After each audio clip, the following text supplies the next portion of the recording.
नमस्कार, good morning. सुबह के 9 बज रहे हैं। आप देख रहे हैं इंडिया वॉइस। मैं हूं आप सभी के साथ रिया डंगवाल। बुलेटिन की शुरुआत करेंगे बड़ी और अहम खबर के साथ। तो केंद्रीय गृह मंत्री अमित शाह ने बांग्लादेश से बंगाल में हो रही घुसपैठ पर सख्त रवैया अपनाते हुए राज्य की जनता से 2026 में परिवर्तन लाने का आह्वान किया है। उन्होंने कहा कि बीजेपी बंगाल में सत्ता में आई तो घुसपैठ को रोक देगी। रविवार को उत्तर 24 परगना जिले के आईसीपी पेट्रोपोल में नए यात्री टर्मिनल भवन और मैत्री द्वार का उद्घाटन करने के बाद अपने संबोधन में गृह मंत्री अमित शाह ने कहा कि बंगाल में व्याप्त अशांति की जड़ घुसपैठ है। घुसपैठ बंद होने पर ही यहां शांति बहाल होगी। 2026 में राज्य में परिवर्तन लाएं और बीजेपी सत्ता में आने पर घुसपैठ रोक देगी।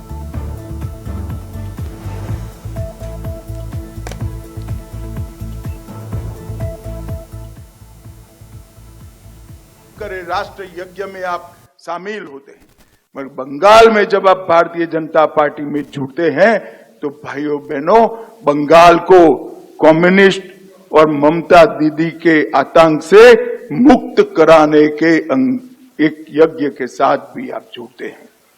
मैं आज बंगाल के युवाओं को कहने आया हूं, एक सीमांत राज्य है। सीमांत राज्य के अंदर घुसपैठ, जिस तरह से स्टेट स्पॉन्सर घुसपैठ हो रही है, उसको रोकना है तो इसका एकमात्र रास्ता है कि 26 में भारतीय जनता पार्टी की सरकार है। बंगाल के अंदर रविंद्र संगीत की जगह बम धमाके सुनाई पड़ते हैं। इसको रोकना चाहते हैं बंगाल की जनता, तो इसका एकमात्र रास्ता है 26 में भारतीय जनता पार्टी की सरकार बना। गौ तस्करी, कोयला तस्करी, इसको रोकने का एकमात्र रास्ता है बंगाल में 1 करोड़ भारतीय जनता पार्टी के सदस्य बनाना। भ्रष्टाचार, नौकरी देने में भी भ्रष्टाचार, मनरेगा में भी भ्रष्टाचार, अनाज बांटने में भ्रष्टाचार, स्वास्थ्य की सेवाओं में भी भ्रष्टाचार, कटमनी का जो बोलबाला बंगाल में हुआ है, उसको समाप्त करने का एकमात्र रास्ता है बंगाल में 26 में भारतीय जनता पार्टी की सरकार बनाना। और जो सिंडिकेट की गुंडागर्दी बंगाल के अंदर है, बंगाल के अंदर माताओं बहनों के सम्मान को तार तार कर दिया जाता है। चाहे संदेश खाली की घटना हो, चाहे आरजी कार की घटना हो, इसको बंद करना है तो इसका एकमात्र रास्ता है यहां भारतीय जनता पार्टी की सरकार। यही भूमि है जहां हमारी पार्टी की शुरुआत हुई। श्यामा प्रसाद मुखर्जी यही बंग भूमि के सपूत जिन्होंने भारतीय जनसंघ की स्थापना की, और आज उन्होंने बिया हुआ एक बीज आज वटवृक्ष बनकर समग्र विश्व की सबसे बड़ा राजनीतिक दल बनकर हम सबके सामने। हम सबको गर्व है कि हम उस पार्टी के सदस्य हैं जो पार्टी विश्व में सबसे बड़ी पार्टी है। हम सबको गर्व है कि हम उस दल के सदस्य हैं जो दल भारत की राजनीति के सभी दलों में अलग प्रकार का दल है, अनूठा दल है।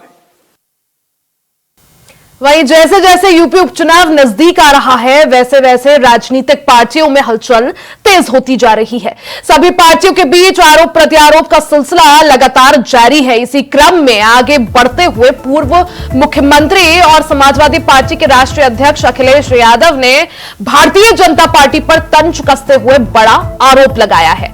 अखिलेश यादव ने कहा कि चुनाव में बीजेपी नहीं बल्कि उनकी जगह अधिकारी लड़ते हैं। दरअसल पूर्व सीएम और समाजवादी पार्टी के राष्ट्रीय अध्यक्ष अखिलेश यादव नोएडा पहुंचे थे, जहां अखिलेश यादव ने सपा के संस्थापक सदस्य प्रदीप कपूर की श्रद्धांजलि सभा में वो शामिल होने पहुंचे।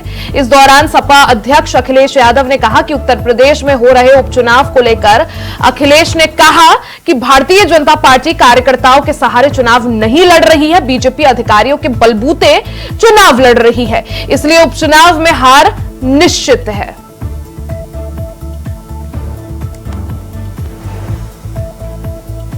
बीजेपी अपने कार्यकर्ताओं के माध्यम से चुनाव नहीं लड़ रही है, अधिकारियों के माध्यम से चुनाव लड़ रही है। और जो पार्टी अधिकारियों के साथ चुनाव लड़ने लगे, समझ लो उसकी हार निश्चित है। आपको नहीं पता, आप ही के बीच से एक कोई निकला था, एक की हत्या हो गई थी।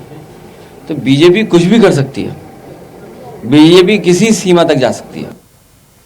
भुवनेश्वर में मीडिया से रूबरू होते हुए लोकसभा अध्यक्ष ओम बिरला ने कहा, ओडिशा भवन जगन्नाथ की भूमि है, ये धर्म, कला और संस्कृति की भूमि है। ओडिशा के लोग दुनिया भर में ओडिशा की कला और संस्कृति का प्रचार प्रसार कर रहे हैं।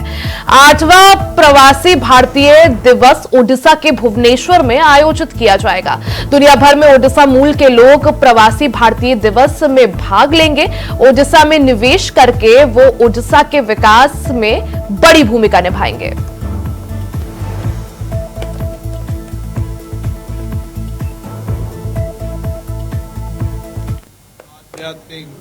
धर्म, कला, संस्कृति की धरती है और दुनिया के अंदर भी उड़ीसा के मूल रहने वाले अलग अलग देशों के अंदर इस भारत की आध्यात्मिक धर्म संस्कृति, यहाँ की कार्य संस्कृति, यहाँ की विद्वता, कला संस्कृति का दुनिया के अंदर नेतृत्व कर रहे हैं। अलग अलग देश के अंदर उड़ीसा के लोग ईमानदारी, कर्मठ मेहनत से काम कर रहे हैं। ये सौभाग्य है कि उड़ीसा प्रदेश को प्रवासी भारतीय सम्मेलन आयोजन होगा और दुनिया में रहने वाले उड़ीसा मूल के लोग यहां पर आएंगे और उनका उस देश में भी आर्थिक सामाजिक बदलाव में बहुत बड़ा योगदान है। वो आने वाले समय के अंदर उड़ीसा के अंदर भी निवेश कर यहां के सामाजिक आर्थिक बदलाव में सहयोग करेंगे। सर, आपने बोला कि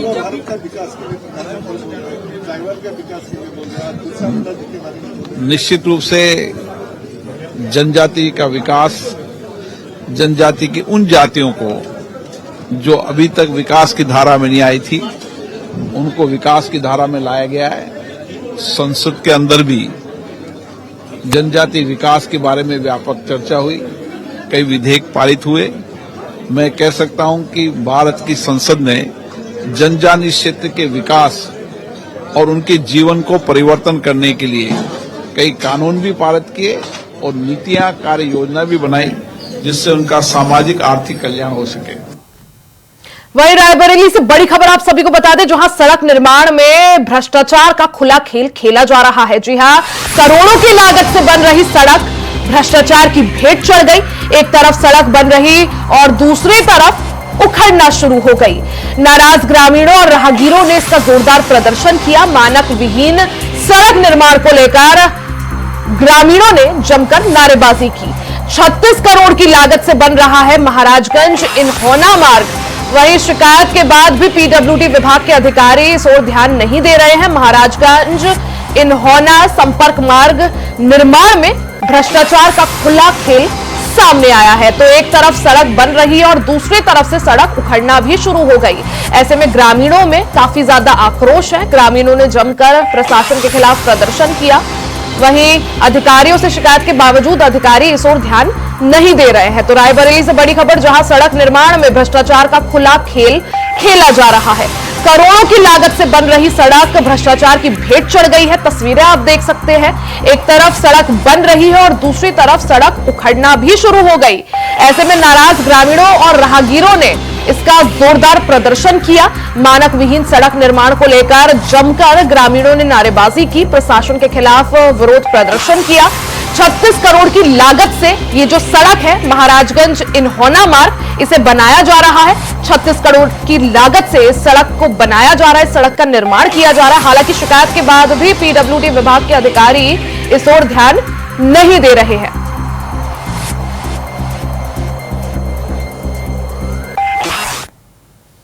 बात संभल की कर लेते हैं। संभल से बड़ी खबर आप सभी को बता दें, जहां बिजली चेकिंग की टीम से ग्रामीणों ने अभद्रता कर दी। 5 ग्रामीणों के खिलाफ इस मामले में केस दर्ज हो गया है। बिजली बकाया वसूली करने ये टीम पहुंची थी। बहजोई कोतवाली क्षेत्र के पानवासा गांव का ये पूरा मामला है, जहां बिजली चेकिंग की टीम के साथ ग्रामीणों ने अभद्रता की। 5 ग्रामीणों के खिलाफ इस पूरे मामले को लेकर केस दर्ज हुआ है। बिजली बकाया वसूली करने ये टीम वहां पहुंची थी और ऐसे में जो ग्रामीण हैं उन्होंने बिजली विभाग की टीम के साथ अभद्रता कर दी, जिसके बाद 5 ग्रामीणों के खिलाफ इस मामले में केस दर्ज हो गया है।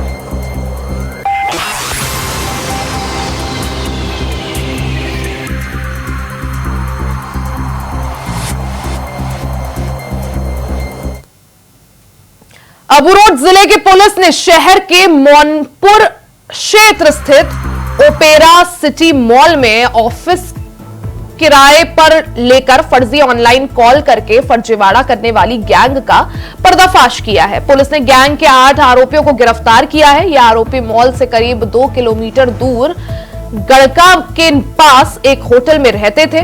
पुलिस ने बताया कि पुलिस महानिदेशक जयपुर राजस्थान के आदेश पर राज्य में वांछित अपराधियों की गिरफ्तारी को लेकर चलाए जा रहे अभियान के तहत एसपी सिरोही अनिल कुमार बेनीवाल के निर्देश अनुसार एएसपी देवाराम चौधरी और माउंट आबू डीएसपी गोमाराम में सदर थानाधिकारी राजीव भादु के नेतृत्व में टीम गठित की गई है। टीम ने शुक्रवार को दबिश देकर Neha kitchen hotel, new town और गड़का से 8 आरोपियों को गिरफ्तार किया है। ये आरोपी होटल में रहते थे और आरोप सिटी मॉल आबू रोड में एक ऑफिस किराए पर लेकर रात में ऑनलाइन फर्जी कॉल के जरिए लोगों से ठगी करने की फिराक में थे।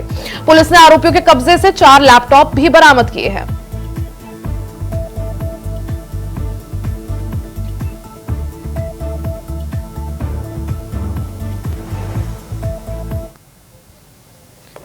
वहीं छत्तीसगढ़ में 2000 करोड़ रुपए से ज्यादा के शराब घोटाले के सिलसिले में आर्थिक अपराध अन्वेषण ब्यूरो ने एक महत्वपूर्ण गिरफ्तारी की है। ईडब्ल्यूओएस ने prism holography and security private limited के अकाउंटेंट सुनील दत्त को गिरफ्तार किया है। आरोपी को स्पेशल कोर्ट में पेश किया जाएगा, जहां से उसे 28 अक्टूबर तक कस्टोडियल रिमांड पर भेजा गया है। जांच में सामने आया है कि सुनील दत्त ने 2019 से 2022 के बीच नोएडा स्थित कंपनी के मुख्यालय पर नकली होलोग्राम का लेखा जोखा रखा और असली होलोग्राम के साथ गलत तरीके से डुप्लीकेट होलोग्राम रायपुर भेजे। शराब घोटाले से जुड़ा पूरा मामला, जिसमें ईओडब्ल्यू की बड़ी कार्रवाई सामने आई है। एक होटल के अकाउंटेंट पर गाज गिरी है, उसे गिरफ्तार किया गया है और अब पुलिस हिरासत में वो है।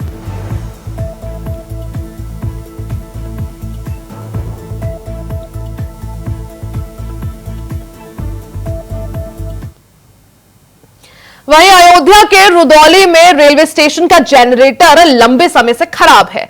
आलम यह है कि अगर आप रात में रुदौली रेलवे स्टेशन जा रहे हैं तो अपने साथ टॉर्च जरूर ले जाइए, नहीं तो ट्रेन में बैठने के बजाय अस्पताल के बेड पर पहुंच सकते हैं। जी हां, रात में बिजली कटौती होती है और रेलवे स्टेशन में घनघोर अंधेरा हो जाता है। रेलवे का जनरेटर भी लंबे समय से खराब है। अंधेरे की वजह से कई यात्री गिरकर घायल भी हो चुके हैं।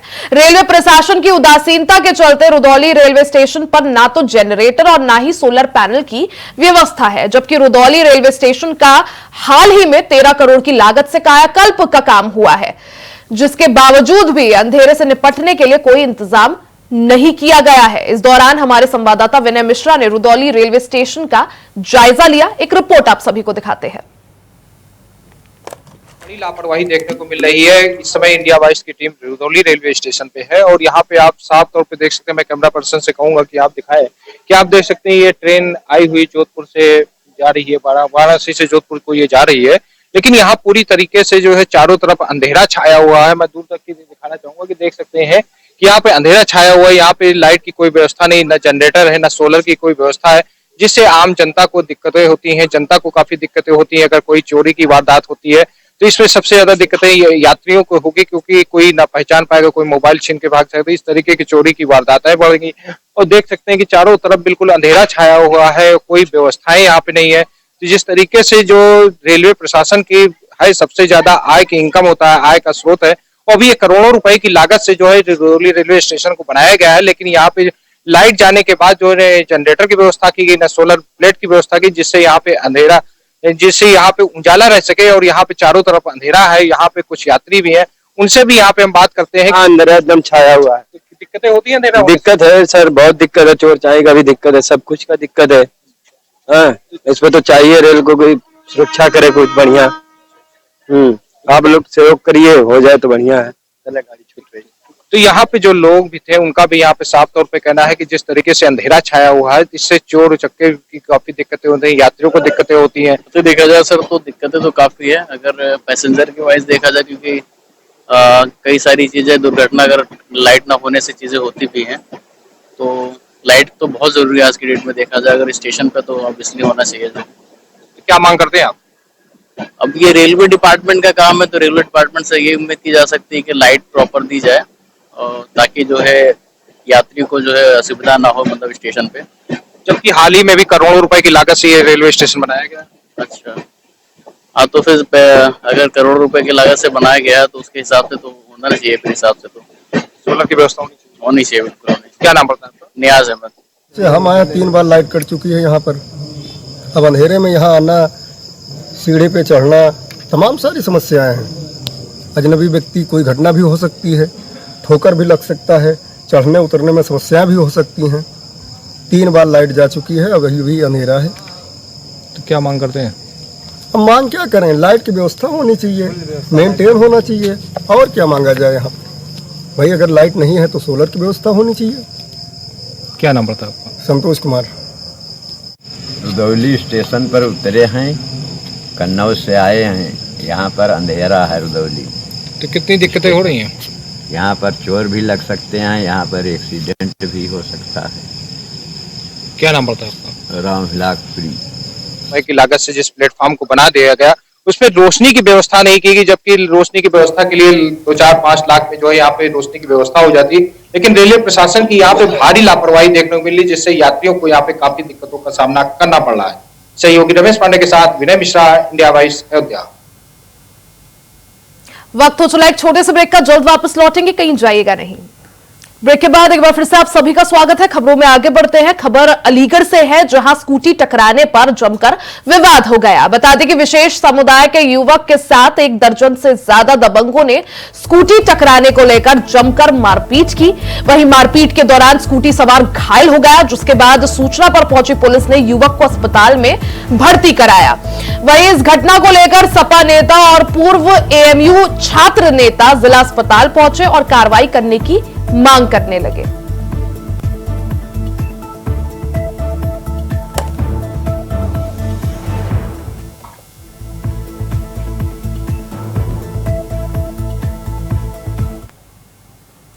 वहीं भारतीय क्रिकेटर ईशान किशन के पिता प्रवण पांडे ने नीतीश कुमार की जेडीयू पार्टी का दामन थाम लिया है। जेडीयू के राष्ट्रीय कार्यकारी अध्यक्ष संजय झा और प्रदेश अध्यक्ष उमेश कुशवाहा ने उन्हें पार्टी की सदस्यता दिलाई। जेडीयू ऑफिस में आयोजित समारोह में प्रवण पांडे ने अपने सैकड़ों लोगों के साथ पार्टी की सदस्यता ग्रहण की। ईशान किशन के पिता और जेडीयू नेता प्रवण पांडे ने कहा कि हम पार्टी के सैनिक हैं और पार्टी के साथ काम करेंगे और पूरी निष्ठा से काम करेंगे। मेरे मन में कोई सोच नहीं है। जेडीयू पार्टी के राष्ट्रीय कार्यकारी अध्यक्ष संजय झा ने कहा कि ईशान किशन के पिता शुरुआती दौर से जेडीयू के साथ जुड़े थे। अपनी पारिवारिक जिम्मेदारी के कारण कुछ समय के लिए वो पार्टी से दूर हो गए थे। ईशान किशन का परिवार शुरुआती दौर से समता पार्टी का सदस्य था।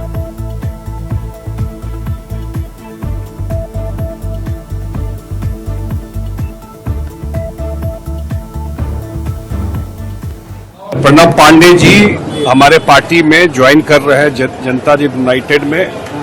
मुख्यमंत्री जी के प्रति आस्था को लेकर के, वैसे भी वो पुराने समता पार्टी के टाइम से 94 से पार्टी में रहे, फिर बाद में अपने काम रोजगार में लग गए। अब वो फ्री है, आकर के बोले कि मैं पार्टी का काम पूरा करना चाहता हूँ। मजबूती मिलेगा, खास करके मगध क्षेत्र में मजबूती है। और ईशान किशन के पिताजी ईशान किशन एक बड़े क्रिकेटर हैं बिहार से, इंडिया के लिए खेलते हैं। तो निश्चित रूप से उनके आने से, और पुराने साथी रहे हैं पार्टी में। अब बात कन्नौज की कर लेते हैं। कन्नौज से बड़ी खबर, जहां दीपावली से पहले मिलावटखोरों पर कार्रवाई जारी है। जिले की तीनों तहसीलों में सघन चेकिंग अभियान चल रहा है। खाद्य विभाग ने 9 खाद्य पदार्थों के नमूने भेजे लैब, जिसमें खोया, पनीर, बालूशाही, इमरती, खोया रिफाइंड के लिए ये सैंपल्स लिए गए। मेहंदी घाट पुल पर टीम ने नकली खोया और पनीर भी पकड़ा। इस दौरान सैंपल्स लेकर टीम ने खोया, पनीर मौके पर नष्ट कराया। तो कन्नौज में क्योंकि त्योहार का सीजन भी है, ऐसे में खाद्य विभाग जो है काफी ज्यादा एक्टिव नजर आ रहा है। मिलावटखोरों पर कार्रवाई जारी है, मिलावटखोरों पर शिकंजा कसा जा रहा है। कन्नौज से बड़ी खबर, जहां दीपावली से पहले मिलावटखोरों पर बड़ी कार्रवाई जारी है। जिले की तीनों तहसीलों में सघन चेकिंग अभियान चलाया जा रहा है। खाद्य विभाग ने 9 खाद्य पदार्थों के इस दौरान सैंपल्स लैब भेजे। इसमें खोया, पनीर, बालूशाही, इमरती, खोया रिफाइंड के सैंपल्स लिए गए। मेहंदी घाट पुल पर टीम ने नकली खोया और पनीर भी पकड़ा। इस दौरान सैंपल्स लेकर टीम ने खोया, पनीर को मौके पर ही नष्ट किया।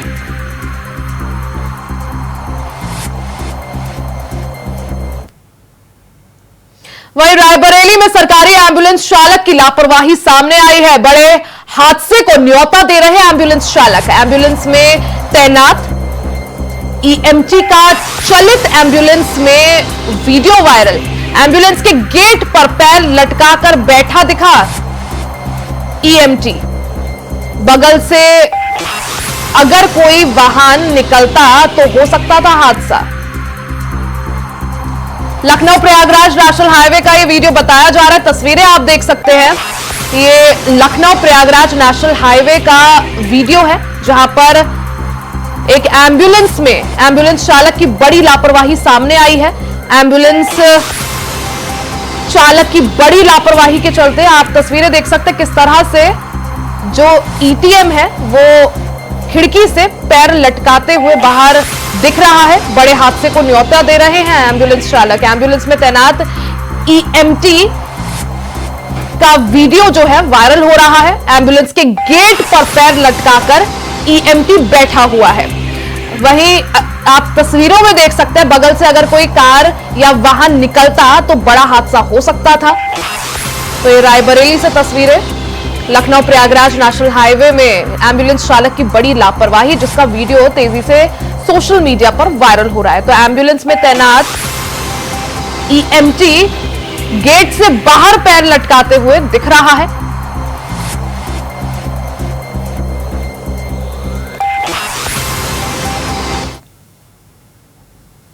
इसी के साथ बुलेटिन में फिलहाल के लिए सिर्फ इतना ही। खबरों का सिलसिला जारी रहेगा, बने रहे हमारे साथ।